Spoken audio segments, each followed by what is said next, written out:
ಆರಂಭ ಮಾಡಿಕೊಳ್ಳೋಣ. ಅವನ ಬಾಧೆಗೆ ಒಳಗಾಗಿ ತನ್ನನ್ನು ತಗ್ಗಿಸಿಕೊಂಡನು. ಬಾಯಿ ತೆರೆಯಲಿಲ್ಲ.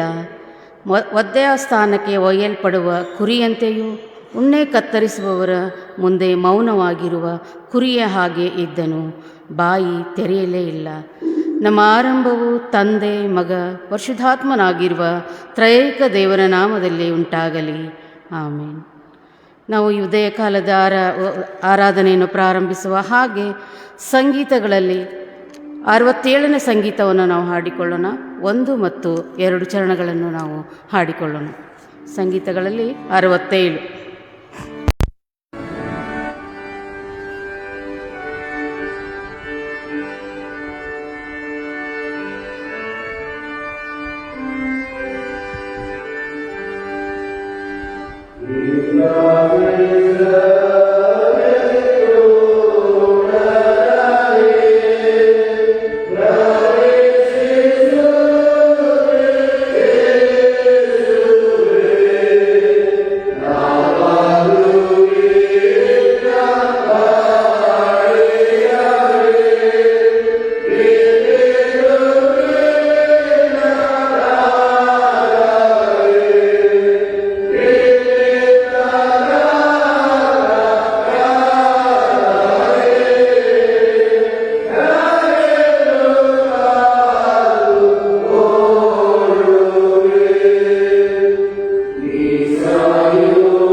ನಮ್ಮನ್ನು ಅತಿಶಯವಾಗಿ ಪ್ರೀತಿ ಮಾಡಿದಂಥ ನಮ್ಮ ಪ್ರೀತಿಯುಳ್ಳ ಪರಲೋಕದ ತಂದೆ ಆದ ದೇವರೇ, ಅಪ್ಪ ಕರ್ತನೆ, ನೀನು ಆಶಿಸಲ್ಪಟ್ಟಂಥ ಈ ಉದಯ ಕಾಲದ ನೂತನ ದಿನದ ಉದಯ ಕಾಲಕ್ಕಾಗಿ ಕರ್ತನೆ ನಿನ್ನನ್ನು ಕೊಂಡಾಡ್ತೇವೆ, ನಿನಗೆ ನಾವು ವಂದನೆಗಳನ್ನು ಸಲ್ಲಿಸ್ತೇವೆ ಸ್ವಾಮಿ.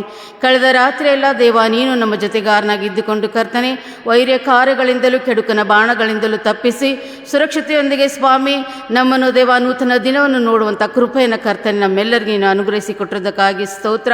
ಹೌದು ದೇವರೇ, ನಾವು ಈ ದಿನದಲ್ಲಿ ಬದುಕಿ ಉಳಿದಿರುವುದು ನಿನ್ನ ಮಹಾಕರುಣೆ ಮತ್ತು ನಿನ್ನ ಕೃಪೆ ಆಗಿದೆ ಅಲ್ಲ ಸ್ವಾಮಿ. ಅದಕ್ಕಾಗಿ ದೇವ ನಾವು ನಿನ್ನನ್ನು ಕೊಂಡಾಡುವವರಾಗಿದ್ದೇವೆ ಸ್ವಾಮಿ. ಹೌದು ಕರ್ತನೆ, ಈ ಉದಯ ಕಾಲದಲ್ಲಿ ಸ್ವಾಮಿ ತಿರುಗೊಂದು ಆವರ್ತಿ ಸ್ವಾಮಿ ನಿನ್ನ ಸನ್ನಿಧಿಗೆ ಬರುವಂಥ ದೇವೇ ನಾವೆಲ್ಲರೂ ಒಟ್ಟಾಗಿ ಸೇರಿ ಬರುವ ಹಾಗೆ ನೀನು ಕೃಪೆ ಕೊಟ್ಟಿರೋದಕ್ಕಾಗಿ ನಿನಗೆ ನಾವು ಸ್ತೋತ್ರಗಳನ್ನು ಸಲ್ಲಿಸ್ತೇವೆ ಸ್ವಾಮಿ. ಅಪ್ಪ ಸ್ವಾಮಿ, ಈ ಉದಯ ಕಾಲದಲ್ಲಿ ಸೇರಿ ಬಂದಿರುವಂಥ ಎಲ್ಲ ನಿನ್ನ ಭಕ್ತರನ್ನ ಕರ್ತನೆ ವಿಶೇಷವಾಗಿ ನೀನು ಆಶೀರ್ವಾದ ಮಾಡು. ಪ್ರಾರ್ಥನೆಯ ಮೂಲಕ ಸ್ವಾಮಿ, ವಿಜ್ಞಾಪನೆಗಳ ಮೂಲಕ ದೇವರೇ ಬಂದಿರುವಂಥ ಎಲ್ಲ ನಿನ್ನ ಮಕ್ಕಳನ್ನು ಕರ್ತನೆ ದೇವರೇ ನೀನು ಆಶೀರ್ವದಿಸಿ ನಡೆಸಬೇಕೆಂದು ಬೇಡಿಕೊಳ್ತೇನೆ. ಅವರ ವಿಜ್ಞಾಪನೆಗಳಿಗೆ ಸದ್ದುತರವನ್ನು ದಯಪಾಲಿಸಬೇಕೆಂದು ಬೇಡಿಕೊಳ್ತೇನೆ ಸ್ವಾಮಿ. ದೇವ ಅದೇ ರೀತಿಯಾಗಿ ಕರ್ತನೆ ಸ್ವಾಮಿ ವಿಶೇಷವಾಗಿ ಸ್ವಾಮಿ ಈ ದಿನದಲ್ಲಿ ಕರ್ತನೆ ಶ್ರಮ ಮರಣ ಪುನರುತ್ಥಾನ ಧ್ಯಾನಗಳು ಸ್ವಾಮಿ ಅನೇಕ ಸಭೆಗಳಲ್ಲಿ ಕರ್ತನೆ ನಡೆಯುತ್ತಿರುವಾಗ ದೇವ ನಮ್ಮ ಸಭೆಯಲ್ಲೂ ಕರ್ತನೆ ಅದ್ಭುತವಾದಂಥ ರೀತಿಯಲ್ಲಿ ಸ್ವಾಮಿ ನೀನು ನಡೆಸ್ತಾ ಬರೋದಕ್ಕಾಗಿ ನಿನಗೆ ನಾವು ಸ್ತೋತ್ರಗಳನ್ನು ಸಲ್ಲಿಸ್ತೇವೆ ರಾಜ. ತಂದೆಯಾದ ದೇವರೇ ಕರ್ತನೆ ಈ ಆರಾಧನೆಗೆ ಸ್ವಾಮಿ ಅನೇಕರು ಸ್ವಾಮಿ ಶ್ರಮ ಪಡುತ್ತಿರುವಾಗ ಪ್ರತಿಯೊಬ್ಬೊಬ್ಬರನ್ನು ಕರ್ತನೆ ಅವರ ಶ್ರಮಕ್ಕೆ ಸರಿಯಾಗಿ ಕರ್ತನೆ ಅವರನ್ನು ನೀನು ಆಶೀರ್ವದಿಸಬೇಕೆಂದು, ಅವರ ಕುಟುಂಬಗಳನ್ನು ನೀನು ಆಶೀರ್ವದಿಸಬೇಕೆಂದು ಬೇಡಿಕೊಳ್ತೇನೆ ಸ್ವಾಮಿ. ಅಪ್ಪ ಕರ್ತನೆ ವಿಶೇಷವಾಗಿ ಸ್ವಾಮಿ ಧ್ವನಿವರ್ಧಕ ಮುಂದೆ ಮೂಲಕ ಕೇಳುವಂಥ ಎಲ್ಲ ನಿನ್ನ ಮಕ್ಕಳನ್ನು ಕರ್ತನೆ ನೀನು ಆಶೀರ್ವದಿಸಬೇಕೆಂದು ಬೇಡ್ಕೊಳ್ತೇನೆ ಸ್ವಾಮಿ. ಕರ್ತನೆ ಅನಾರೋಗ್ಯದಲ್ಲಿ ಇರುವಂಥವ್ರು ಸ್ವಾಮಿ, ಕಷ್ಟದಲ್ಲಿ ನೋವಿನಲ್ಲಿ ಚಿಂತೆಯಲ್ಲಿ ಇರುವಂಥವ್ರನ್ನ ಕರ್ತನೆ ಅವ್ರಿಗೆ ನೀನು ಬಿಡುಗಡೆಯನ್ನು ಕೊಡಬೇಕೆಂದು ನಾವು ಬೇಡ್ಕೊಳ್ತೇವೆ ಸ್ವಾಮಿ. ಅಪ್ಪ ತಂದೆಯಾದ ದೇವರೇ ವಿಶೇಷವಾಗಿ ಸ್ವಾಮಿ ನಮ್ಮ ಸಭೆಯಲ್ಲಿರುವಂಥ ಎಲ್ಲ ಕುಟುಂಬಗಳನ್ನು ಕರ್ತನೆ ನೀನು ಆಶೀರ್ವದಿಸಬೇಕೆಂದು ಬೇಡಿಕೊಳ್ತೇನೆ ಸ್ವಾಮಿ. ಅಪ್ಪ ಕರ್ತನೆ ಸಭಾಪಾಲಕರು ಸಭಾಪಾಲನಾ ಸಮಿತಿಯನ್ನು ಸ್ವಾಮಿ ದೇವರೇ ಅವರು ಹಾಕಿಕೊಂಡಂಥ ಯೋಚನೆಗಳನ್ನು ಕರ್ತನೆ ಸ್ವಾಮಿ ನೀನು ನೀನು ಬಲ್ಲವನಾಗಿದ್ದಿ. ನಿನ್ನ ಕೃಪೆಯಿಂದ ಕರ್ತನೆ ನಿನ್ನ ಆತ್ಮನ ಮೂಲಕ ಸ್ವಾಮಿ ಅವ್ರನ್ನ ನೀನು ಆಶೀರ್ವದಿಸಿ ನಡೆಸಬೇಕೆಂದು ಬೇಡಿಕೊಳ್ತೇನೆ ಸ್ವಾಮಿ. ಅಪ್ಪ ಸ್ವಾಮಿ, ವಾಕ್ಯವನ್ನು ಹೇಳುವಂಥ ನಿನ್ನ ದಾಸಿಯನ್ನು ಕರ್ತನೆ ವಿಶೇಷವಾಗಿ ನೀನು ಆಶೀರ್ವಾದ ಮಾಡು, ನಿನ್ನ ಆತ್ಮನಿಂದ ತುಂಬಿಸು ಕರ್ತನೆ. ಅಪ್ಪ ಸ್ವಾಮಿ, ನಿನ್ನ ವಾಕ್ಯವನ್ನು ಹೇಳುವಾಗ ಕರ್ತನೆ ದೇವರೇ ಅವುಗಳನ್ನು ಕರ್ತನೆ ಸ್ವಾಮಿ 60-80ರಷ್ಟು ನಾವು ಫಲ ಕೊಡಲಿಕ್ಕಾಗುವ ಹಾಗೆ 100ರಷ್ಟು ಫಲ ಕೊಡಲಿಕ್ಕಾಗುವ ಹಾಗೆ ಕರ್ತನೆ ನಿನ್ನ ಮಕ್ಕಳನ್ನು ಆತ್ಮನಿಂದ ತುಂಬಿಸಿ ವಾಕ್ಯದಿಂದ ತುಂಬಿಸಿ ನೀನು ನಡೆಸಬೇಕೆಂದು ಬೇಡಿಕೊಳ್ತೇನೆ ಸ್ವಾಮಿ. ಅಪ್ಪ ಸ್ವಾಮಿ, ತಿರುಗೊಂದು ಆವರ್ತಿ ಕರ್ತನೆ ಈ ಉದಯ ಕಾಲದ ಆರಾಧನೆಯನ್ನು ಸ್ವಾಮಿ ಸಂಪೂರ್ಣವಾಗಿ ನಾವು ನಿನ್ನಷ್ಟಕ್ಕೆ ಒಪ್ಪಿಸಿಕೊಡ್ತೇವೆ. ನೀನು ಆಳ್ವಿಕೆ ಮಾಡು ಸ್ವಾಮಿ. ಕರ್ತನೆ ಪರೀಕ್ಷೆಗೆ ಸಿದ್ಧವಾಗುತ್ತಿರುವಂಥ ಎಲ್ಲ ಮಕ್ಕಳನ್ನು ಕರ್ತನೆ ನೀನು ಆಶೀರ್ವಾದ ಮಾಡು. ಪರೀಕ್ಷೆ ಬರೆಯುತ್ತಿರುವಂಥ ಮಕ್ಕಳನ್ನು ಕರ್ತನೆ ನೀನು ಆಶೀರ್ವಾದ ಮಾಡು.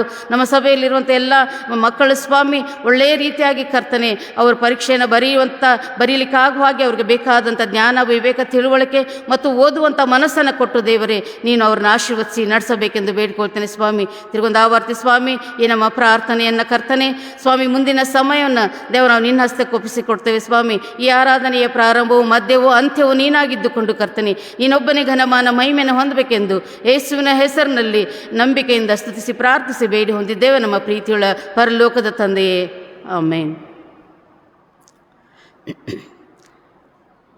ನಾವು ಆರಾಧನೆಯನ್ನು ಮುಂದುವರಿಸುವ ಹಾಗೆ ಪರದೆ ಮೇಲೆ ಮೂಡಿ ಬರುವಂಥ ಹಾಡನ್ನು ನಾವು ಹಾಡಿಕೊಳ್ಳೋಣ. ದೇವ ನಿನ್ನ ನಾಮ ದೊಡ್ಡದು ಎಂಬುದಾಗಿ.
ನನ್ನ ಶರಣನೇ, ನನ್ನ ವಿಮೋಚಕನೇ, ನನ್ನ ಬಾಯ ಮಾತುಗಳು, ನನ್ನ ಹೃದಯದ ದಾನಗಳು ನಿನಗೆ ಮಾತ್ರ ಸಮರ್ಪಕವಾಗಿರಲಿ ತಂದೆ.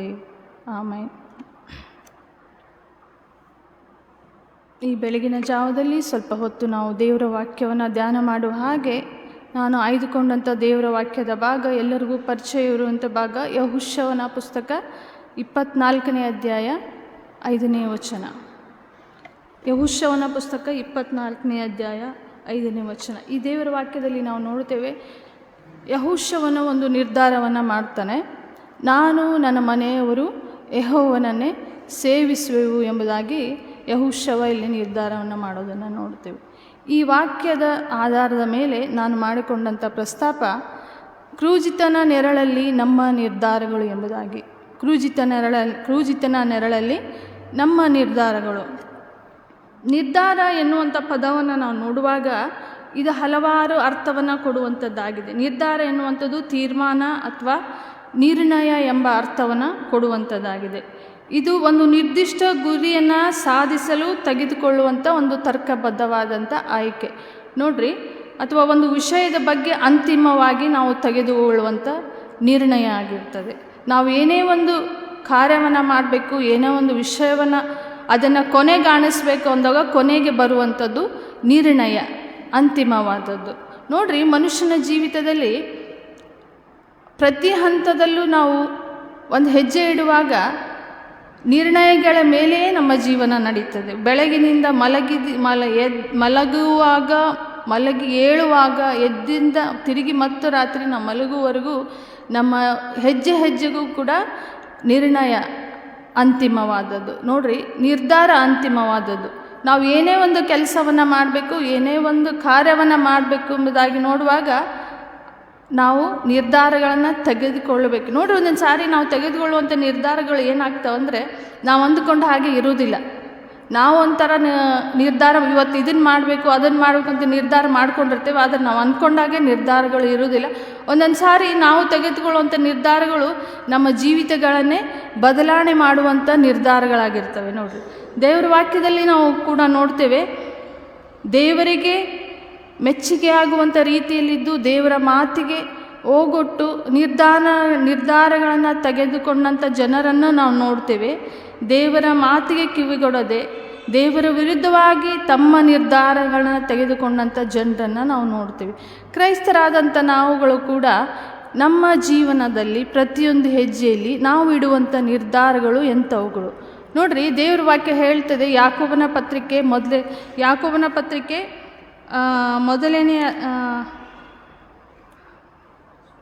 ಯಾಕೋಬನ ಪತ್ರಿಕೆ 8ನೇ ಅಧ್ಯಾಯದಲ್ಲಿ ನಾವು ನೋಡ್ತೇವೆ, ಅವನು 2 ಮನಸ್ಸುಳ್ಳವನು ಚಂಚಲನು ಆಗಿದ್ದಾನೆ ಎಂಬುದಾಗಿ. ನೋಡ್ರಿ, ಮನುಷ್ಯರಾದಂಥ ನಾವುಗಳು ನಿರ್ಧಾರಗಳನ್ನು ತೆಗೆದುಕೊಳ್ಳುವಾಗ ಏಕ ಮನಸ್ಸಿನಿಂದ ನಿರ್ಧಾರಗಳನ್ನು ನಾವು ತೆಗೆದುಕೊಳ್ಳುವಾಗ ದೇವ್ರ ವಾಕ್ಯನೇ ಹೇಳ್ತದೆ ನೋಡ್ರಿ, ನಾವು ನಮ್ಮ ಸ್ವಂತ ನಿರ್ಧಾರಗಳನ್ನು ತೆಗೆದುಕೊಳ್ಳುವಾಗ ನಮ್ಮ ಅಕ್ಕಪಕ್ಕದಲ್ಲಿ ಜೊತೆಯಲ್ಲಿ ಎಲ್ಲರೂ ಇರ್ತಾರೆ, ಎಲ್ಲರ ನಿರ್ಧಾರಗಳನ್ನು ನಾವು ಕೇಳಬೇಕಾಗ್ತದೆ. ಆದರೆ ಕೊನೆಯಲ್ಲಿ ನಾವು ನಮ್ಮ ನಿರ್ಧಾರಗಳನ್ನು ದೇವರ ಮುಂದೆ ಇಟ್ಟು ನಾವು ಸ್ವಂತ ಬುದ್ಧಿಯಿಂದಲೇ ನಮ್ಮ ನಿರ್ಧಾರಗಳನ್ನು ತೆಗೆದುಕೊಳ್ಬೇಕಾಗ್ತದೆ. ಆದರೆ ನೋಡ್ರಿ, ಇಲ್ಲಿ ಹಾಗಾಗೋದಿಲ್ಲ.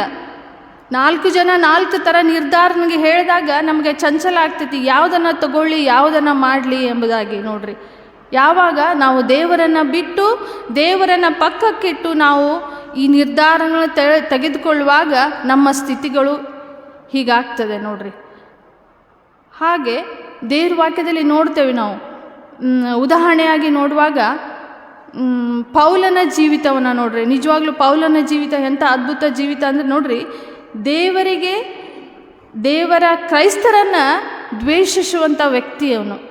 ಕ್ರಿಸ್ತನನ್ನು ಯಾರು ಪ್ರೀತಿ ಮಾಡ್ತಾರೋ, ಕ್ರೈಸ್ತತ್ವ ಎಲ್ಲಿದೆಯೋ ಅಂಥವರನ್ನು ದ್ವೇಷಿಸುವಂಥ ವ್ಯಕ್ತಿ ನೋಡ್ರಿ. ಕೊನೆಗೆ ಎಂಥ ಜೀವಿತ ಪೌಲನದಾಗ್ತದೆ ಅಂತ ವೈಯಕ್ತಿಕವಾಗಿ ನನಗೆ ಬಹಳ ಇಷ್ಟ ಪೌಲನ ಜೀವಿತ. ಅವನು ಕ್ರೈಸ್ತ ಹಿಂಸಕರೇ, ಎಲ್ಲಿ ಕ್ರೈಸ್ತರಿರ್ತಾರೋ ದೇವ್ರ ವಾಕ್ಯ ಎಲ್ಲಿ ಸಾರಲ್ಪಡ್ತದಲ್ಲ ಅಲ್ಲಿ ಪೌಲ ಇರ್ತಿದ್ದ. ಮೇಲಾಧಿಕಾರಿಗಳ ಪರ್ಮಿಷನ್ ತಗೊಳ್ಳೋದು, ಜನರನ್ನು ಬೇಡಿ ಹಾಕೋದು, ಅವರನ್ನು ಹಿಂಸಿಸುವಂಥ ವ್ಯಕ್ತಿ ನೋಡ್ರಿ. ಸ್ಟೇಫನನನ್ನು ಕಲ್ಲೆಸೆದು ಕೊಲ್ಲುವಾಗ ಸಾಕ್ಷಿಯಾಗಿ ನಿಂತಂಥ ವ್ಯಕ್ತಿ ಪೌಲ ನೋಡ್ರಿ. ಅಂಥ ವ್ಯಕ್ತಿ ಕೊನೆಗೆ ದಮಸ್ಕದ ದಾರಿಯಲ್ಲಿ ಹೋಗುವಾಗ ಆ ಕರ್ತನ ದರ್ಶನದಿಂದ, ಆ ಕರ್ತನ ಬೆಳಕಿನಿಂದ ನೋಡ್ರಿ ಆತನ ಜೀವನವೇ ಬದಲಾಗಿ ಹೋಗ್ತದೆ ನೋಡ್ರಿ. ಕ್ರೈಸ್ತ ಹಿಂಸಕ ಅವನು, ಕ್ರೈಸ್ತರನ್ನು ನೋಡದೆ ಆಗದೇ ಇರುವಂಥ ವ್ಯಕ್ತಿ ಆ ಬೆಳಕಿನಲ್ಲಿ ನೋಡ್ರಿ ದೇವರ ದರ್ಶನ ಆಗುವಾಗ ಅವನ ಕಣ್ಣುಗಳು ಹೊರಟೋಗ್ತವ್ರಿ, ಕಣ್ಣು ಕಾಣೋದಿಲ್ಲ ನೋಡ್ರಿ. ಆ ದೇವ್ರ ವಾಕ್ಯ ನೋಡುವಾಗ ಅನ್ನಿಸ್ತದೆ ನಿಜವಾಗ್ಲೂ ಅವನು ದೈಹಿಕವಾಗಿ ಕುರುಡನಾದ, ಆದರೆ ಆತ್ಮಿಕವಾಗಿ ಅವನ ಕಣ್ಣುಗಳು ತೆರೆಯಲ್ಪಟ್ಟವ್ರಿ. ಅವನು ನಿಜವಾಗ್ಲೂ ಯೇಸು ಸ್ವಾಮಿನ ದೇವರನ್ನು ಕಂಡುಕೊಂಡ, ಆ ಸ್ವರದಲ್ಲಿ ಆ ಬೆಳಕಿನಲ್ಲಿ ದೇವರನ್ನ ಕಂಡುಕೊಂಡ ನೋಡ್ರಿ. ಎಲ್ಲಿವರೆಗೂ ಅಂದರೆ ದೇವರನ್ನು ಪ್ರೀತಿ ಮಾಡಿದ ಎಂಥ ತೀರ್ಮಾನವನ್ನು ಪೌಲ ತೆಗೆದುಕೊಂಡ ಅಂದರೆ ನೋಡ್ರಿ, ಈ ಲೋಕದಲ್ಲಿ ಏನೇ ಬರಲಿ ಏನೇ ಆಗಲಿ ನಮ್ಮನ್ನು ದೇವರಿಂದ ದೂರ ಮಾಡೋರು ಯಾರೂ ಇಲ್ಲ ಎಂಬುದಾಗಿ ಪೌಲ ನಿರ್ಧಾರ ಮಾಡ್ತಾರೆ ನೋಡ್ರಿ. ಕಷ್ಟವೋ ಸಂಕಟವೋ ಹಿಂಸೆಯೋ ಅನ್ನವಿಲ್ಲವಿರುವುದೋ ವಸ್ತ್ರವಿಲ್ಲವುದೋ ಖಡ್ಗವೋ ವ್ಯಾಧಿಯೋ ಯಾವುದು ನಮ್ಮನ್ನು ದೇವರಿಂದ ದೂರ ಮಾಡೋದಿಲ್ಲ ಅಂಥೇಳಿ ತೀರ್ಮಾನವನ್ನು ಮಾಡುವಷ್ಟರ ಮಟ್ಟಿಗೆ ದೇವರನ್ನು ಪ್ರೀತಿ ಮಾಡಿದ್ದಾರೆ ಈ ಪೌಲ. ಬದುಕುವುದಾದರೆ ಕ್ರಿಸ್ತನು, ಸಾಯುವುದು ನನಗೆ ಲಾಭವೇ ಅಂತ ಹೇಳ್ತಾರೆ ನೋಡ್ರಿ. ದೇವರಿಗೆ ವಿರುದ್ಧವಾಗಿ ನಡೆದಂಥ ವ್ಯಕ್ತಿ ದೇವರ ಸ್ವರವನ್ನು ಕೇಳುವಾಗ ಆತನ ಜೀವಿತ ಬದಲಾವಣೆಯಾಗಿ ಹೋಯಿತು ನೋಡಿ. ಹೌದು ಪ್ರಿಯ ಜನರೇ, ನಮಗೂ ಸಹ ಯಾವಾಗ ದೇವರು ನಮ್ಮ ಕಣ್ಣುಗಳನ್ನು ತೆರಿತಾನ ಗೊತ್ತಿಲ್ಲ. ಇರುವಂಥ ಸದಾವಕಾಶದಲ್ಲಿ ಕೂಡ ನಾವು ಅಂದು ಪೌಲ ದೇವರ ಸ್ವರವನ್ನು ಕೇಳಿದ ಹಾಗೆ, ಆ ಬೆಳಕನ್ನು ನೋಡಿದ ಹಾಗೆ ನಮ್ಮ ಮನಸ್ಸುಗಳನ್ನು ತೆರೆಯುವ ಮನಸ್ಸನ್ನು ನಾವು ಮಾಡಬೇಕು ನೋಡ್ರಿ. ಯೆಹೋಶುವನ ಈ ವಾಕ್ಯ ಭಾಗದ ಪ್ರಸ್ತಾಪದಲ್ಲಿ ನಾವು ನೋಡಿದ್ವಿ, ಯೆಹೋಶುವ ನೋಡ್ರಿ ಎಷ್ಟು ದೊಡ್ಡ ನಿರ್ಧಾರ ಮಾಡಿದ. ನಾನು ಮತ್ತು ನನ್ನ ಮನೆಯವರು ಯೆಹೋವನನ್ನೇ ಸೇವಿಸುತ್ತೇವೆ ಅಂತ ನಿರ್ಧಾರ ಮಾಡಿದ, ತೀರ್ಮಾನವನ್ನು ತೆಗೆದುಕೊಟ್ಟ. ತಾನಷ್ಟ ತೀರ್ಮಾನ ತಗೊಳ್ಳೋದಲ್ಲ, ಇಸ್ರಾಯೇಲರಿಗೆ ಕರೆದು ಹೇಳ್ತಾನ್ರಿ. ಕೊನೆಯ ವಯಸ್ಸಾಗಿತ್ತು ಯಾರಿಗೆ, ಯೆಹೋಶುವನಿಗೆ ಕೊನೆಯದಾಗಿ ಇಸ್ರಾಯೇಲರನ್ನ ಕರೆದು ಹೇಳ್ತಾನೆ, ನೋಡ್ರಿ ಇಷ್ಟು ವರ್ಷ ನಮ್ಮ ಆದಿ ತಂದೆ ತಾಯಿಗಳಿಂದ ದೇವರು ನಮ್ಮನ್ನು ಎಲ್ಲ ಸಮಸ್ಯೆಗಳ ಮಧ್ಯದಲ್ಲಿಯೂ ಎಲ್ಲ ಕಷ್ಟಗಳ ಮಧ್ಯದಲ್ಲಿಯೂ ದೇವರು ನಮ್ಮನ್ನು ನಡೆಸ್ಕೊಂಡು ಬಂದ. ನಿಮ್ಮನ್ನು ಅರಣ್ಯದಲ್ಲಿ 40 ವರ್ಷ ನಿಮ್ಮನ್ನು ನಡೆಸ್ಕೊಂಡು ಎಲ್ಲ ಅನುಕೂಲತೆಗಳನ್ನು ಮಾಡಿಕೊಟ್ಟು ನಿಮ್ಮನ್ನು ಆಶೀರ್ವದಿಸಿ ಈವರೆಗೆ ನಡೆಸಿದಂಥ ದೇವರನ್ನು ನೀವೇನು ಮಾಡಬೇಡ್ರಿ, ತಿರಸ್ಕಾರ ಮಾಡಬೇಡ್ರಿ. ಆ ಮೂರ್ತಿಗಳನ್ನು ಪೂಜೆ ಮಾಡಬೇಡ್ರಿ, ದೇವರಿಗೆ ವಿರುದ್ಧವಾಗಿ ನಡ್ಕೋಬೇಡ್ರಿ. ಇಂದು ನಾನು ನನ್ನ ಕುಟುಂಬ ಯೆಹೋವನನ್ನು ಸೇವಿಸ್ತೇವೆ ಎಂಬ ನಿರ್ಧಾರವನ್ನು ತೆಗೆದುಕೊಂಡ ಹಾಗೆ ನೀವು ಕೂಡ ಇವತ್ತು ನಾನು, ನನ್ನ ಜನರು, ನಮ್ಮವರು, ನಾವು ಎಲ್ಲರೂ ಸೇರಿ ನಾವು ಯೆಹೋವನನ್ನು ಸೇವಿಸ್ತೇವೆ ಎಂಬುವಂಥ ನಿರ್ಧಾರವನ್ನು ತೆಗೆದುಕೊಳ್ಳ್ರಿ ಎಂಬುದಾಗಿ ಯೆಹೋಶುವನು ಇಸ್ರಾಯೇಲರಿಗೆ ಕರೆಯನ್ನು ಕೊಡ್ತಾನೆ. ಹೌದು ದೇವಜನರೇ, ನೋಡ್ರಿ ಅಲ್ಲಿ ಯೆಹೋಶುವ ಇಸ್ರಾಯೇಲರಿಗೆ ಹೇಳಿದ ಹಾಗೆ ನಮಗೂ ಕೂಡ ದೇವರು ಸೇವಕರುಗಳ ಮೂಲಕ ಕರೆಯನ್ನು ಕೊಡ್ತಾನೆ. ನೋಡ್ರಿ, ತಿಳ್ಕೊಳ್ರಿ, ದೇವರನ್ನು ಪ್ರೀತಿ ಮಾಡಿರಿ, ದೇವರ ಕಡೆಗೆ ಲಕ್ಷ್ಯ ಕೊಡ್ರಿ ಎಂಬುದಾಗಿ ನಮಗೆ ಹೇಳುವಾಗ ಕ್ಷಣ ಮಾತ್ರಕ್ಕೆ ನಾವು ದೇವರನ್ನು ನೋಡ್ತೇವೆ. ತಿರುಗಿ ಲೋಕದಲ್ಲಿ ಹೋದಾಗ ದೇವರನ್ನು ಮರೆತುಬಿಡ್ತೇವೆ. ಇಸ್ರಾಯೇಲರು ಕೂಡ ಹಾಗೆ ಮಾಡಿದ್ರಿ. ಕಷ್ಟ ಬಂದಾಗ ದೇವರೇ ದೇವರೇ ದೇವರೇ ಅಂತ ಪ್ರಾರ್ಥನೆ ಮಾಡ್ತಿದ್ರು, ಕಣ್ಣೀರಿಡ್ತಿದ್ರು, ಇನ್ನು ಮೇಲೆ ನಾವು ಪಾಪ ಮಾಡೋದಿಲ್ಲ ಅಂತ ಹೇಳ್ತಿದ್ರು. ತಿರುಗಿ ಮತ್ತೆ ಅವ್ರ ಎಲ್ಲ ಕಷ್ಟಗಳು ನಿಗಿದ ಮೇಲೆ ಮತ್ತೆ ತಿರುಗಿ ಏನು ಮಾಡ್ತಿದ್ರು, ಪಾಪಗಳನ್ನು ಮಾಡ್ತಿದ್ರು. ಅಂಥ ಜೀವಿತ ನಮ್ಮದಾಗೋದು ಬೇಡ ಪ್ರಿಯಜನರೇ. ನೋಡ್ರಿ, ಕೆಲವೊಂದು ಸಾರಿ ದೇವರ ಯೋಜನೆಯಲ್ಲಿ, ದೇವರ ನಿಯೋಗದಲ್ಲಿ ನಮ್ಮ ತೀರ್ಮಾನಗಳು ಕೂಡ ಕೆಲಸವನ್ನು ಮಾಡ್ತೇವೆ. ನೋಡ್ರಿ, ನಾವು ಮೋಶೆಯ ಜೀವಿತವನ್ನು ನೋಡುವಾಗ ಅಲ್ಲಿ ಫರೋಹನ ಕುಮಾರ್ತೆಯನ್ನು ನಾವು ನೋಡ್ತೇವೆ. ಅಲ್ಲಿ ಇಬ್ರಿಯರ ಗಂಡು ಮಕ್ಕಳನ್ನೆಲ್ಲ ಕೊಲ್ಲಬೇಕು ಎಂಬ ರಾಜನ ಆಜ್ಞೆ ಆದಾಗ ಎಲ್ಲ ಗಂಡು ಮಕ್ಕಳನ್ನ ಕೊಲ್ತಾರೆ. ಆದರೆ ಮೋಶೆಯನ್ನು ಮಾತ್ರ ತಾಯಿ, ಆಕೆ ತಂಗಿ ಹುಲ್ಲಿನ ಪೆಟ್ಟಿಗೆಯೆಲ್ಲ ಮಗುವನ್ನು ಹಾಕಿ ನೈಲ್ ನದಿಯಲ್ಲಿ ಬಿಡುವಾಗ ಆ ಮಗು ಯಾರ ಕೈ ಸಿಗ್ತದೆ? ಫರೋಹನ ಮಗಳ ಕೈಯಲ್ಲಿ ಸಿಗ್ತದೆ. ನೋಡ್ರಿ, ಆಕೆ ಆ ಮಗುವನ್ನು ನೋಡಿ ಎಷ್ಟು ಸುಂದರವಾದಂಥ ಮಗು ಅಲ್ಲ ಇದು. ಅಳುವಂಥ ಮಗುವನ್ನು ನೋಡಿ ಏನು ಮಾಡ್ತಾಳ್ರಿ, ಯೋಚನೆ ಮಾಡ್ತಾಳೆ. ಆವಾಗ ಆಕೆ ತಾಯಿ ಅದನ್ನು ಆಕೆ ತಂಗಿ ಅದನ್ನು ಏನಾಗ್ತದೆ, ಏನಾಗ್ಬೋದು, ನನ್ನ ತಮ್ಮ ಪರಿಸ್ಥಿತಿ ಸಾಯ್ತಾನೋ, ಯಾರಾದರೂ ನೋಡ್ತಾರಂತ ನೋಡುವಾಗ ಆ ಫರೋಹನ ಕುಮಾರ್ತೆ ಆ ಮಗುವನ್ನು ನೋಡುವಾಗ ಆಕೆ ಖುಷಿ ಆಗ್ತದೆ. ಹೋಗಿ ಈ ಮಗುವನ್ನು ಸಾಕೋದಕ್ಕೆ ನಾನು ಯಾರಾದರೂ ಕರ್ಕೊಂಡು ಬರಲ್ಲ ಅಂತ ಕೇಳಿದಾಗ ಆ ಫರೋಹನ ಕುಮಾರ್ತೆ ಹೇಳ್ತಾಳೆ, ಆಯಿತು, ಈ ಮಗುವನ್ನು ಯಾರಿಗೋಸ್ಕರ? ನನಗೋಸ್ಕರ ನೀನು ಸಾಕು ಎಂಬುದಾಗಿ ಹೇಳ್ತಾಳೆ. ನೋಡ್ರಿ, ನಾನು ಇದಕ್ಕೇನು ಬೇಕೋ ನಾನು ಕೊಡ್ತೇನೆ, ನನಗೋಸ್ಕರ ಈ ಮಗುವನ್ನು. ನೋಡ್ರಿ, ಆಕೆ ನಿಜವಾದ ದೇವರನ್ನು ನಂಬಿದಂಥ ಮಗಳಲ್ಲ. ಅವರು ಇಸ್ರಾಯೇಲರ ನೋಡ್ರಿ, ಯೆಹೋ ದೇವರನ್ನು ಆರಾಧಿಸುವಂಥ ಜನರನ್ನು ದ್ವೇಷಿಸುವಂಥ ಜನ. ಆ ಫರೋಹನ ಮಗಳು ನೋಡ್ರಿ ಏನು ಮಾಡಿದ್ಲು, ಆ ಇಸ್ರಾಯೇಲರ ಬಿಡುಗಡೆಯ ನಿಯೋಗದಲ್ಲಿ ಪಾಲು ತೆಗೆದುಕೊಳ್ಳುವಂಥ ವ್ಯಕ್ತಿಯನ್ನು ಬೆಳೆಸಿದ್ಲು, ಮೋಶೆಯನ್ನು ಬೆಳೆಸಿದ್ಲು. ನೋಡ್ರಿ, ಆಕೆ ತೀರ್ಮಾನ ಅಂದು ಆ ಮೋಶೆಯನ್ನು ಕಾಪಾಡಲಿಲ್ಲ, ಆ ಮೋಶೆಯನ್ನು ಬೆಳೆಸೋದಕ್ಕೆ ಅವಕಾಶ ಮಾಡಿಕೊಡದೇ ಇದ್ದಿದ್ರೆ ಅಷ್ಟು ದೊಡ್ಡ ನಾಯಕ ಅವತ್ತು ಇಸ್ರಾಯೇಲರು ಸಿಗ್ತಾ ಇರಲಿಲ್ಲ. ನೋಡ್ರಿ, ದೇವರ ನಿಯೋಗದಲ್ಲಿ ಆಕೆ ಮಾಡಿದಂಥ ತೀರ್ಮಾನ ಕಾರ್ಯವನ್ನು ಮಾಡ್ತು. ಹಾಗೆ ಕೂಡ ನಮ್ಮ ಜೀವಿತದಲ್ಲಿಯೂ ಕೂಡ ಹಾಗೆ ನಮ್ಮ ತೀರ್ಮಾನಗಳು ಯಾವ ದೇವರ ನಿಯೋಗದಲ್ಲಿ ಕಾರ್ಯ ಮಾಡ್ತದೆ ಗೊತ್ತಿಲ್ಲ. ಹಾಗಾಗಿ ನಾವು ತೆಗೆದುಕೊಳ್ಳುವಂಥ ತೀರ್ಮಾನಗಳು ಹೇಗಾಗಿರ್ಬೇಕಂತೆ, ದೇವರನ್ನು ಮೆಚ್ಚಿಸುವ ತೀರ್ಮಾನಗಳಾಗಿರಲಿ, ದೇವರ ಕಾರ್ಯಕ್ಕೆ ಅನುಕೂಲವನ್ನು ಮಾಡಿಕೊಳ್ಳುವಂಥ ತೀರ್ಮಾನಗಳು ನಮ್ಮ ತೀರ್ಮಾನಗಳಾಗಿರಬೇಕು. ನೋಡಿರಿ, ಈ 3 ಜನರ ಉದಾಹರಣೆಗಳನ್ನು ನೋಡುವಾಗ ನಿಜವಾಗ್ಲೂ ಒಬ್ಬೊಬ್ಬರ ಜೀವಿತ ಒಂದೊಂದು ಥರ. ಈ 3 ಜನ ಜೀವಿತನೂ ಒಂದು ಥರ ಇಲ್ಲ. ಪೌಲನ ಜೀವಿತ ಬೇರೆ, ಯೆಹೋಶುವನ ಜೀವಿತ ಬೇರೆ, ಆ ಫರೋಹನ ಕುಮಾರ್ತೆಯ ಜೀವಿತ ಬೇರೆ. 3 ಜನರು ದೇವರ ನಿಯೋಗದಲ್ಲಿ ಕಾರ್ಯಗಳನ್ನು ಮಾಡಿದಂಥ ಜನರು. ನೋಡ್ರಿ, ದೇವರು ಎಲ್ಲರನ್ನ ಪ್ರೀತಿ ಮಾಡ್ತಾನೆ, ಎಲ್ಲರನ್ನು ಕರೀತಾನೆ, ಕೆಟ್ಟವರನ್ನು ಕರೀತಾನೆ, ಒಳ್ಳೆಯವರನ್ನು ಈ 3 ಜನರಲ್ಲಿ ಪೌಲನು ಕೂಡ ಕೆಟ್ಟ ವ್ಯಕ್ತಿಯೇ. ಕ್ರಿಸ್ತನನ್ನು ಕಾಣೋದಕ್ಕಿಂತ ಮುಂಚೆ ಆತನು ಕೂಡ ಒಬ್ಬ ಕೆಟ್ಟ ವ್ಯಕ್ತಿಯೇ, ಕ್ರಿಸ್ತನನ್ನು ದ್ವೇಷಿಸುವಂಥ ವ್ಯಕ್ತಿಯೇ. ಆದರೂ ಕೂಡ ಸ್ವಾಮಿ ಆತನನ್ನು ತನ್ನ ಸೇವೆಗಾಗಿ ಕರೆದ. ಲೋಕಕ್ಕೆ ಸುವಾರ್ತೆಯನ್ನು ಸಾರುವುದಕ್ಕಾಗಿ ದೇವರು ಆತನನ್ನು ಕರೆಯೋದನ್ನು ನಾವು ನೋಡ್ತೇವೆ. ನೋಡ್ರಿ, ಯೆಹೋಶುವನನ್ನು ಕೂಡ ಮೋಶೆಯ ನಂತರ ಇಸ್ರಾಯೇಲರನ್ನು ನಡೆಸ್ಕೊಂಡು ಹೋದಕ್ಕೆ ಈ ಜನರು ದೇವರು ಯಾರನ್ನ ಆರಿಸ್ಕೊಂಡಂದ್ರೆ ಮೋಶೆಯ ಬದಲಾಗಿ ಯೆಹೋಶುವನನ್ನು ಆರಿಸ್ಕೊಂಡ ದೇವರು. ನೋಡ್ರಿ, ಅಂಥ ಸಂಕಷ್ಟಗಳ ಮಧ್ಯದಲ್ಲಿ, ಗುಣಗುಟ್ಟುವ ಜನರ ಮಧ್ಯದಲ್ಲಿ ನೋಡ್ರಿ, ಬರೀ ನಾವು 10 ಜನ 12 ಜನರನ್ನ ಒಂದು ಸ್ಥಳದಿಂದ ಒಂದು ಸ್ಥಳಕ್ಕೆ ಕರ್ಕೊಂಡು ಹೋಗೋದೇ ಕಷ್ಟ ಆಗ್ತದೆ. ಹೆಂಗ್ರಿ ಹೋಗೋದು ಅಂತ ವಿಚಾರ ಮಾಡ್ತೀವಿ. ಅಲ್ಲಿ ಲಕ್ಷ ಜನರನ್ನು ಅರಣ್ಯದಲ್ಲಿ ಕರ್ಕೊಂಡು ಗೊತ್ತಿರದೇ ಇರುವಂಥ ಸ್ಥಳವನ್ನು ತಮ್ಮ ಸ್ವಾಧೀನಕ್ಕೆ ತೆಗೆದುಕೊಂಡು ತಮ್ಮ ಸ್ವಂತ ಸ್ಥಳವನ್ನು ಮಾಡುವುದಕ್ಕಾಗಿ, ಸ್ವಂತ ಸ್ಥಳಗಳನ್ನು ಮಾಡಿಕೊಳ್ಳೋದಕ್ಕಾಗಿ ಎಷ್ಟು ಕಷ್ಟಪಟ್ಟಿರಬೇಕು. ಯೆಹೋಶುವ ಒಬ್ಬನೇ ಕಷ್ಟಪಡಲಿಲ್ಲ, ದೇವರ ಸಹಾಯದ ಮೂಲಕ ಅದನ್ನು ಸಾಧಿಸಲಿಕ್ಕೆ ಆಯಿತು. ಈ 3 ಜನ ದೇವರ ಕಾರ್ಯದಲ್ಲಿ, ದೇವರ ನಿಯೋಗದಲ್ಲಿ ಪಾಲು ತೆಗೆದುಕೊಂಡ ಜನರು. ಇನ್ನೂ ಕೆಲವು ಜನರನ್ನ ನಾವು ನೋಡ್ತೇವೆ, ದೇವರು ನಮಗೆ ಆಜ್ಞೆಗಳನ್ನು ಕೊಟ್ಟರೂ ಕೂಡ, ದೇವರು ನಮಗೆ ಮಾರ್ಗದರ್ಶನಗಳು ಕೊಟ್ಟರೂ ಕೂಡ, ದೇವರ ನಿರ್ಧಾರಗಳನ್ನು ಬದಿಗಿಟ್ಟು ನಮ್ಮ ಸ್ವಂತ ನಿರ್ಧಾರಗಳನ್ನು ಮಾಡಿ ಲೋಕದಲ್ಲಿ ಹೋಗೋರನ್ನ ಕೆಲವೊಬ್ಬರನ್ನ ನಾವು ದೇವ್ರ ವಾಕ್ಯದಲ್ಲಿ ನೋಡ್ಬೋದು.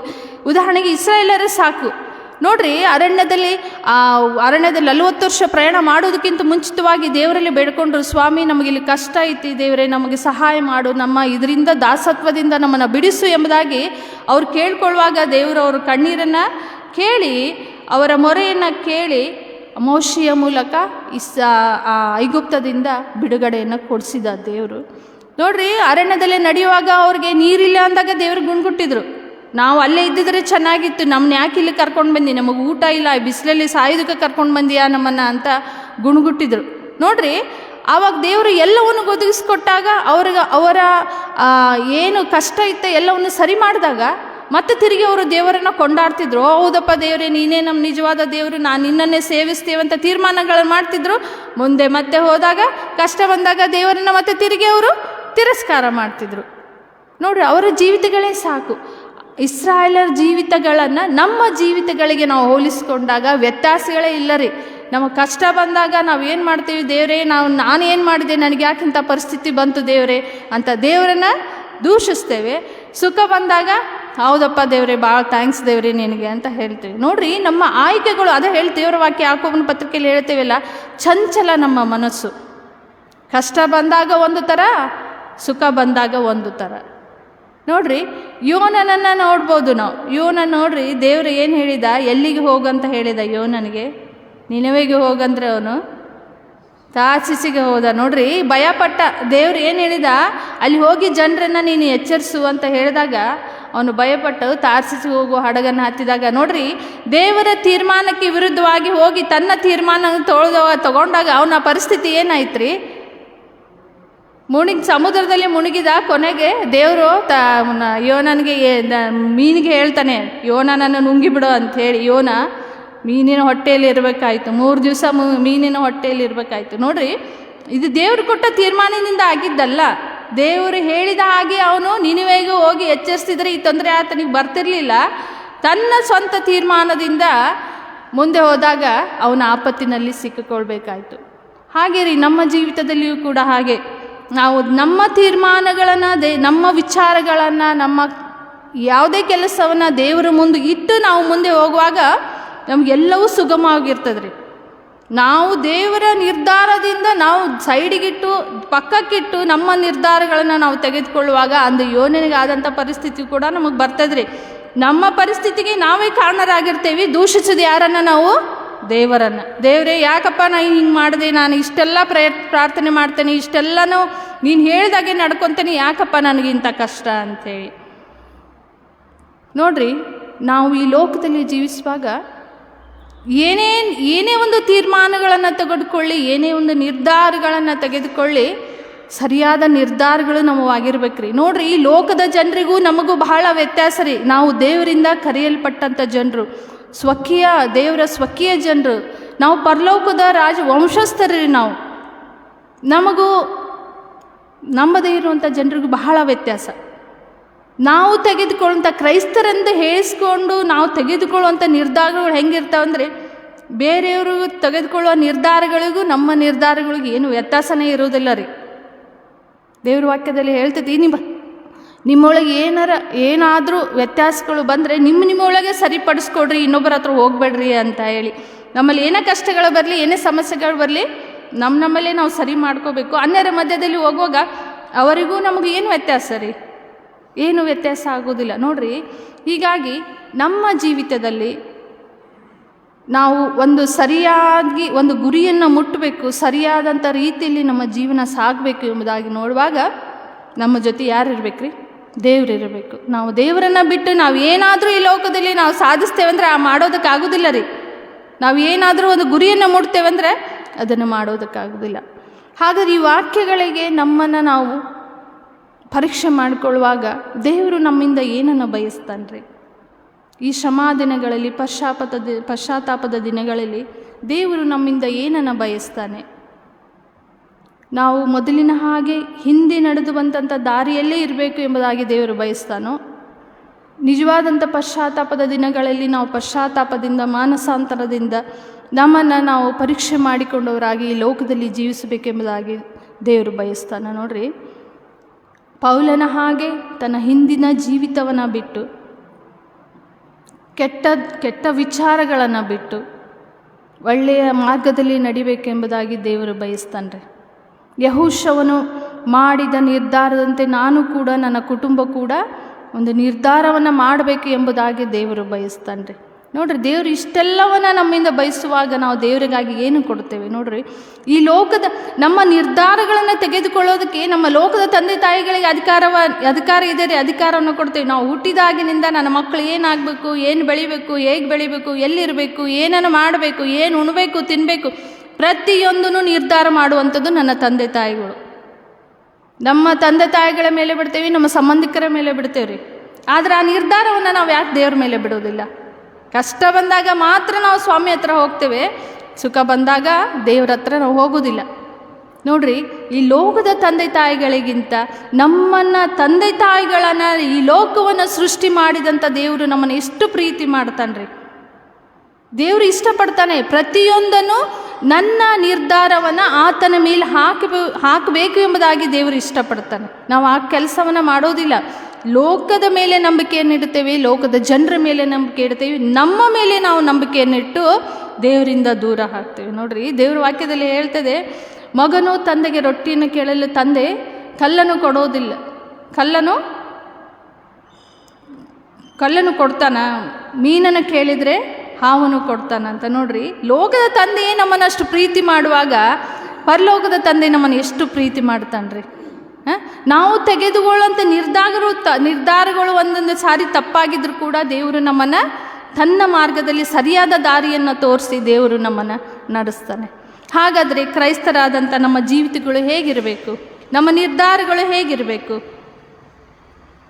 ಅಂದು ಯೆಹೋಶುವನು ಇಸ್ರಾಯೇಲರನ್ನು ದೇವರ ಕಡೆಗೆ ತಿರುಗಿಸಿದ ಹಾಗೆ ಇಂದು ಕೂಡ ನೋಡ್ರಿ, ದೇವರು ನಮಗೊಂದು ದೊಡ್ಡ ಜವಾಬ್ದಾರಿಯನ್ನು ಕೊಟ್ಟಿದ್ದಾನೆ ರೀ. ಇದು ಕೊನೆಗಾಲದಲ್ಲಿ ನಾವಿದ್ದೇವೆ, ಕೊನೆ ಅಂತ್ಯ ದಿನಗಳಲ್ಲಿ ನಾವಿದ್ದೇವೆ. ದೇವರು ಒಂದು ದೊಡ್ಡ ಜವಾಬ್ದಾರಿ ನಮಗೆ ಕೊಟ್ಟಿದ್ದಾನೆ. ಅಂದರೆ ದೇವರು ಪರಲೋಕ ಏರು ಹೋಗಿದ್ದು ಮುಂಚೆ ಶಿಷ್ಯರಿಗೆ ಯೇಸು ಸ್ವಾಮಿ ಹೇಳ್ತಾನೆ, ಲೋಕದ ಕಟ್ಟಕಡೆಯವರು ಹೋಗಿ ಸ್ವಾರ್ಥೆಯನ್ನು ಸಾರಿ ಎಂಬುದಾಗಿ. ನೋಡ್ರಿ, ನಮ್ಗೆ ದೊಡ್ಡ ಜವಾಬ್ದಾರಿ ಕೊಟ್ಟಿದ್ದಾನ ದೇವರು. ನಮಗಿರುವಂಥ ಗುರಿ ಅದೇ. ಈಗ ಕೊನೆ ಕಾಲದಲ್ಲಿ ಈಗ ನಡೆಯುವಂಥ ಪರಿಸ್ಥಿತಿಗಳನ್ನ ನೋಡುವಾಗ ಯಾವಾಗ ದೇವರು ಬರ್ತಾನೆ ಗೊತ್ತಿಲ್ಲ, ನಾವು ಯಾವಾಗ ಎತ್ತಲ್ಪಡ್ತೀವೋ ನಮಗೆ ಗೊತ್ತಿಲ್ಲ. ಆದರೆ ನಮ್ಮ ಜೀವಿತಗಳನ್ನು ನಾವು ಪರೀಕ್ಷೆ ಮಾಡ್ಕೋಬೇಕ್ರಿ. ಯಾವಾಗ ಯಾರ ಕೊನೆ ಯಾವಾಗ ಹೇಗಿದೆ ಗೊತ್ತಿಲ್ಲ.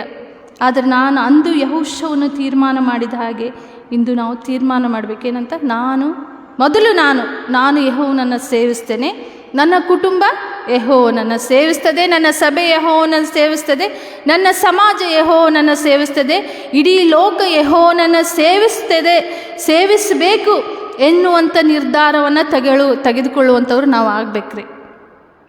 ನೋಡ್ರಿ, ದೇವರು ನಾವು ಮಾಡುವಂಥ ನಿರ್ಧಾರ ಎರಡನೇ ಮಾತು. ನೋಡ್ರಿ, ದೇವರು ನಮಗೋಸ್ಕರ ಒಂದು ದೊಡ್ಡ ನಿರ್ಧಾರವನ್ನು ಮಾಡಿಬಿಟ್ಟ. ಆ ದಿನಗಳಲ್ಲಿ ನಾವು ಇದೇವ್ರಿ. ಈಗ ನೋಡ್ರಿ, ಆದಿಯಲ್ಲಿ ನಮ್ಮ ತಂದೆ ತಾಯಿಗಳು ಪಾಪನ ಮಾಡಿದ್ರು, ದೇವರ ಯೋಜನೆಯಿಂದ ದೂರ ಹೋದ್ರಿ ಅವರು. ಆಗ ಪಾಪ ಹುಟ್ಕೊಂತು. ಆ ಪಾಪವನ್ನು ನಿವಾರಣೆ ಮಾಡಬೇಕು ಎಂಬುದಾಗಿ ಆದಿಯಲ್ಲಿ ಸಂಕಲ್ಪವನ್ನು ಮಾಡಿದ ನನ್ನ ದೇವರು. ಏನಂದರೆ, ರಕ್ತಧಾರ ಇಲ್ಲದೆ ಪಾಪ ಪರಿಹಾರ ಇಲ್ಲ ಎಂಬುದಾಗಿ ದೇವರು ಯೋಚನೆ ಮಾಡಿ ತನ್ನ ಒಬ್ಬನೇ ಮಗನನ್ನು ನಮಗೋಸ್ಕರ ಕೊಡುವುದಕ್ಕಾಗಿ ನಿರ್ಧಾರವನ್ನು ಮಾಡಿಬಿಟ್ಟ. ನೋಡ್ರಿ, ಯಾರು ಕೊಡ್ತಾರ್ರಿ? ನಮಗೆ ಇನ್ನೊಬ್ಬರಿಗೆ ಒಳ್ಳೇದಾಗ್ತದೆ ಅಂದಾಗ ನಾವು ನಮ್ಮಲ್ಲಿರುವಂಥದ್ದು ಜಾಸ್ತಿ ಏನು ಹೇಳ್ಬೋದು, ಮಾತುಗಳಿಂದ ಅವರನ್ನು ಸಂತೈಸ್ಬೋದು, ಮಾತುಗಳಿಂದ ಅವರಿಗೆ ಆದರಣೆಯನ್ನು ನೀಡ್ಬೋದು. ಆದರೆ ನಮ್ಮಲ್ಲಿರುವಂಥದ್ದು ನಾವು ಕೊಡೋದಿಲ್ಲ. ನಮ್ಮ ಪ್ರಾಣವನ್ನು ಕೊಡುವಷ್ಟು ನಾವು ದೊಡ್ಡವರಾಗೋದಿಲ್ಲ.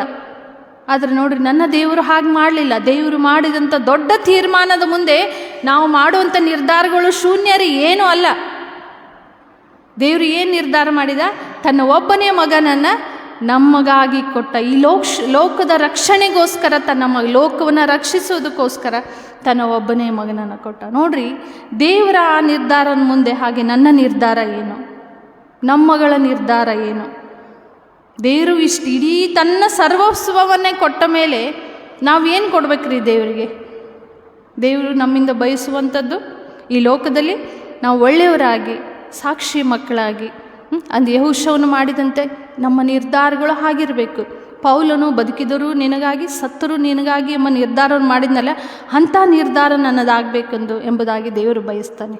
ಹಾಗಾದರೆ ಸ್ವಲ್ಪ ಹೊತ್ತು ನಮ್ಮನ್ನು ಪರೀಕ್ಷೆ ಮಾಡ್ಕೊಳ್ಬೇಕ್ರಿ. ನಾವು ಈ ಶ್ರಮೆಯ ದಿನಗಳಲ್ಲಿ, ಪಶ್ಚಾತ್ತಾಪದ ದಿನಗಳಲ್ಲಿ ನಾವಿರುವಾಗ ದೇವರು ನಮ್ಮಿಂದ ಬಯಸುವಂಥದ್ದು ನಾವು ಹಿಂದೆ ಮಾಡಿದಂಥ ಪಾಪಗಳನ್ನು ಬಿಟ್ಟವರಾಗಿ ಒಳ್ಳೆಯ ಮಕ್ಕಳಾಗಿ ನಮ್ಮನ್ನು ತಗ್ಗಿಸಿಕೊಂಡು ಪಶ್ಚಾತ್ತಾಪದಿಂದ ಕುಂದಿದ ಮನಸ್ಸಿನಿಂದ ನಮ್ಮನ್ನು ಜಜ್ಜಿಕೊಂಡವರಾಗಿ ನಾವು ಈ ಲೋಕದಲ್ಲಿ ಬದುಕಬೇಕೆಂಬುದೇ ಆ ದೇವರ ಆಶೆ.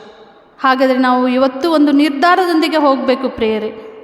ಅಂದು ಯೆಹೋಶುವನು ಮಾಡಿದ ಹಾಗೆ ನಾನು ನನ್ನ ಮನೆಯವರು ಯೆಹೋವನನ್ನೇ ಸೇವಿಸ್ತೇವೆ ಎಂಬ ನಿರ್ಧಾರದಿಂದ ನಾವು ಮುಂದೆ ಹೋಗುವಾಗ ತಂದೆಯಾದ ದೇವರು ನಮಗೆ ಸಹಾಯವನ್ನು ನೀಡ್ತಾನೆ. ಅಂದು ಇಸ್ರಾಯೇಲರನ್ನು ನಡೆಸಿದಂಥ ದೇವರು, 40 ವರ್ಷ ಅರಣ್ಯದಲ್ಲಿ ನಡೆಸಿದಂಥ ದೇವರು, ಅಂದು ಪೌಲನನ್ನು ನಡೆಸಿದಂಥ ದೇವರು ಇಂದು ಕೂಡ ನಮ್ಮನ್ನು ನಡೆಸಲು ಶಕ್ತನಾದಂಥ ದೇವರು. ಅಂಥ ಪ್ರೀತಿಯನ್ನು ನಾವು ಮನದಟ್ಟು ಮಾಡಿಕೊಂಡು ಅಂಥ ಪ್ರೀತಿಯಲ್ಲಿ ಮುಂದೆ ಸಾಗಲಿಕ್ಕಾಗುವಂತೆ ನನ್ನ ತಂದೆಯಾದ ದೇವರು ನಮಗೆ ಸಹಾಯ ಮಾಡಲಿ. ದೇವರು ಈ ವಾಕ್ಯವನ್ನು ಆಶೀರ್ವಾದ ಮಾಡಲಿ. ಪ್ರಾರ್ಥನೆಯನ್ನು ಮಾಡೋಣ. ನಮ್ಮನ್ನು ಬಹಳವಾಗಿ ಪ್ರೀತಿ ಮಾಡಿದಂಥ ದೇವರೇ, ನೀನು ನಾಮಕ್ಕೆ ಸ್ತೋತ್ರವಾಗಲಿ ಸ್ವಾಮಿ. ತಿರುಗೊಂದು ಆವರ್ತಿ ಕರ್ತನೆ, ಈ ಬೆಳಗಿನ ಜಾವದಲ್ಲಿ ನೀನು ಕೊಟ್ಟಂಥ ವಾಕ್ಯಕ್ಕಾಗಿ ನಿನಗೆ ಸ್ತೋತ್ರ ಸ್ವಾಮಿ. ಒಂದು ಸ್ವಾಮಿ, ಒಂದು ಯೆಹೋಶುವನು ಮಾಡಿದಂಥ ನಿರ್ಧಾರದ ಹಾಗೆ ಇಂದು ನಾವೆಲ್ಲರೂ ಸ್ವಾಮಿ ನಿನ್ನ ಮಕ್ಕಳಾಗಿ ಕರ್ತನೆ ನಿನ್ನನ್ನು ಸೇವಿಸ್ತೇವೆಂಬ ನಿರ್ಧಾರದಿಂದ ನಾವು ಹೊರಗೆ ಹೋಗಲು ನಮ್ಮನ್ನು ಬಲಪಡಿಸು. ಪಶ್ಚಾತ್ತಾಪದ ದಿನದಲ್ಲಿ ಸ್ವಾಮಿ ನಮ್ಮನ್ನು ತಗ್ಗಿಸಿಕೊಂಡವರಾಗಿ ಕರ್ತನೆ ನಮ್ಮನ್ನು ನೀನು ಸಮರ್ಪಿಸಿ ಸ್ವಾಮಿ ಈ ಲೋಕದಲ್ಲಿ ಜೀವಿಸಲಿಕ್ಕೆ ಒಂದು ಕೃಪೆ ಕೊಡು ಎಂದು ಯೇಸುವಿನ ನಾಮದಲ್ಲಿ ಬೇಡಿ ಹೊಂದಿದ್ದೆ ನನ್ನ ತಂದೆಯೇ, ಆಮೇನ್.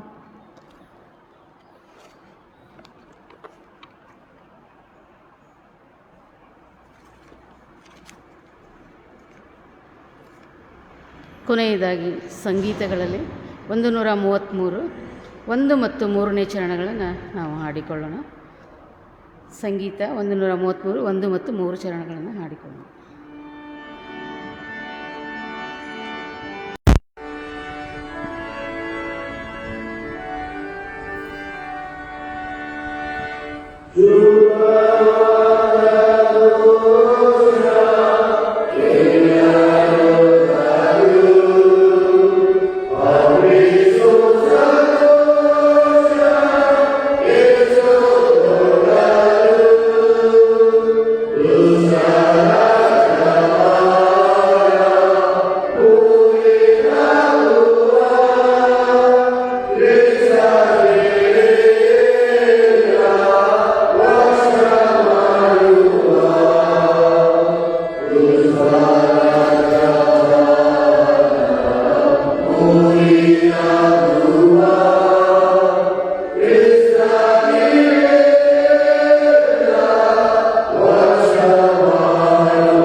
ನಂತರ ಸಹೋದರ ಡ್ಯಾನಿಯಲ್ ಅಂತ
ಎದ್ದು ನಿಂತುಕೊಂಡವರಾಗಿ ಕರ್ತನ ಆಶೀರ್ವಾದವನ್ನು ಪಡೆಕೊಳ್ಳೋಣ. ಈಗಲೂ ನಮ್ಮ ಕರ್ತನಾದ ಯೇಸು ಕ್ರಿಸ್ತನ ಕೃಪೆಯು, ತಂದೆಯಾದ ದೇವರೇ ನಿನ್ನ ಪ್ರೀತಿಯು, ಪವಿತ್ರಾತ್ಮ ದೇವರೇ ನಿನ್ನ ಅನ್ಯೋನ್ಯತೆ ಸಹವಾಸ, ನಾನು ನನ್ನ ಮನೆಯವರು ಕರ್ತನನ್ನೇ ಸೇವಿಸ್ತೇವೆ ಎಂಬುದಾಗಿ ತೀರ್ಮಾನ ಮಾಡಿದಂಥ ಪ್ರತಿಯೊಬ್ಬ ಜೀವಾತ್ಮದೊಟ್ಟಿಗೂ ನಿತ್ಯ ನಿರಂತರಕ್ಕೂ ನೆಲೆಯಾಗಿರಲಿ.